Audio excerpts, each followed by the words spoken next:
बुनियादी बातें छोटे परिवर्तन बड़ा फ़र्क क्यों डालते हैं। बुनियादी बातों में ये पढ़ेंगे, छोटे परिवर्तन बड़ा फ़र्क क्यों डालते हैं। छोटी छोटी आदतें की आश्चर्यजनक शक्ति। ब्रिटिश साइकिलिंग का भाग्य 2003 में एक दिन अचानक बदल गया। ग्रेट ब्रिटेन में पेशेवर साइकिलिंग के संचालक संगठन ने डेव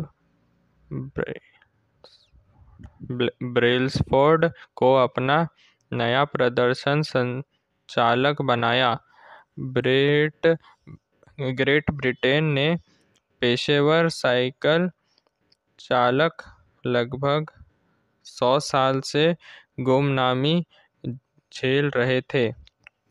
1908 के बाद से ब्रिटिश साइकिल सवार ओलंपिक खेलों में केवल एक ही स्वर्ण पदक जीत पाए थे। साइकिलिंग की सबसे बड़ी रेस टूर द फ्रांस में तो उनका प्रदर्शन और भी खराब था, क्योंकि 110 वर्षों में एक भी ब्रिटिश साइकिल सवार ने यह रेस नहीं जीती थी। दरअसल ब्रिटिश साइकिल सवार का प्रदर्शन इतना खराब था कि यूरोप के एक शीर्ष साइकिल निर्माता ने तो काफ़ी आश्चर्यजनक कदम उठाया। इसने ब्रिटिश साइकिलिंग टीम को अपनी साइकिलें बेचने से इनकार कर दिया। इसे डर था कि अगर दूसरे पेशेवरों ने ब्रिटिश साइकिल सवारों को उनकी साइकिलें चलाते हुए देखा तो इससे उनकी बिक्री पर बुरा असर पड़ेगा। ब्रेल्सफोर्ड को ब्रिटिश साइकिलिंग का कायाकल्प करने के लिए नियुक्त किया गया था। पिछले कोचेस और उनमें एक बहुत बड़ा फर्क था। ब्रिटिश फोर्ड एक रणनीति के प्रति समर्पित थे, जिसे वे आंशिक लाभों का संग्रह कहते थे। इस दर्शन का उद्देश्य हर चीज़ में बहुत छोटे सुधार करके निरंतर बेहतर बनाना था। ब्रेल्सफोर्ड ने कहा, पूरा सिद्धांत इस विचार से आया कि अगर आप साइकिल चलाने की पूरी प्रक्रिया को हिस्सों में तोड़ दें और उन सभी हिस्सों को एक एक प्रतिशत बहुत बना ले, तो इन सभी हिस्सों में बहुत सुधार को मिलकर देखने पर आपको महत्वपूर्ण वृद्धि मिलेगी। ब्रेल्सफोर्ड और उनके साथियों ने पेशेवर साइकिलिंग टीम की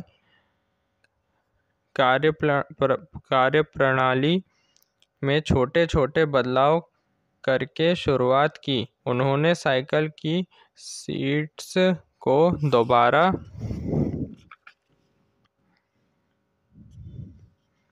डिज़ाइन करके ज़्यादा आरामदेह बनाया। उन्होंने बेहतर पकड़ हासिल करने के लिए टायरों पर अल्कोहल मला। साइकिल चलाते समय सवारों का आदर्श मांसपेशी तापमान बनाए रखने के लिए उन्होंने उनसे बिजली से गर्म होने वाले ओवरशर्ट पहनने को कहा। उन्होंने बायोफीडबैक सेंसर से निगरानी की कि हर खिलाड़ी किसी खास वर्कआउट पर कैसी प्रतिक्रिया देता है। टीम में विंड टनल में कई पोशाकों का परीक्षण किया और इसके बाद उन्होंने अपने आउटबोर्ड सवारों को इंडोर रेसिंग सूट्स पहनाए, जो ज़्यादा हल्के और ज़्यादा एरोडायनामिक साबित हुए। लेकिन वे यहीं नहीं रुके। ब्रेल्सफोर्ड और उनकी टीम अनपेक्षित क्षेत्रों में भी 1% सुधार की खोज करते रहे। इन्होंने आम तौर पर नज़रअंदाज कर दिया जिन्हें आमतौर पर नज़रअंदाज कर दिया जाता है। उन्होंने विभिन्न प्रकार के समाज जेल्स का परीक्षण किया ताकि यह पता लगा सके कि मांसपेशी से सबसे तेज सुधार किससे होता है।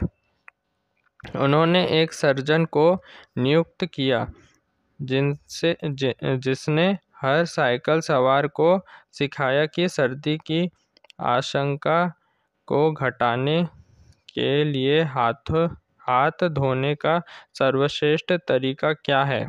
उन्होंने हर साइकिल सवार को सर्वश्रेष्ठ नींद देने वाली तकियों और गद्दों को चुना। उन्होंने टीम के ट्रक के अंदरूनी हिस्से को साफ पुतवाया, जिससे धूल के छोटे कणों को देखने में मदद मिली, जो सामान्य स्थिति में नहीं दिख पाते थे और साइकिलों के प्रदर्शन को कमजोर कर सकते थे। जब ये और इसी तरह के सैकड़ों अन्य छोटे सुधार इकट्ठे हुए तो परिणाम इतनी तेजी से मिले कि कोई भी उनकी कल्पना नहीं कर सकता था। ब्रेल्सफोर्ड के कमान संभालने के सिर्फ 5 साल बाद ब्रिटिश साइकिलिंग टीम ने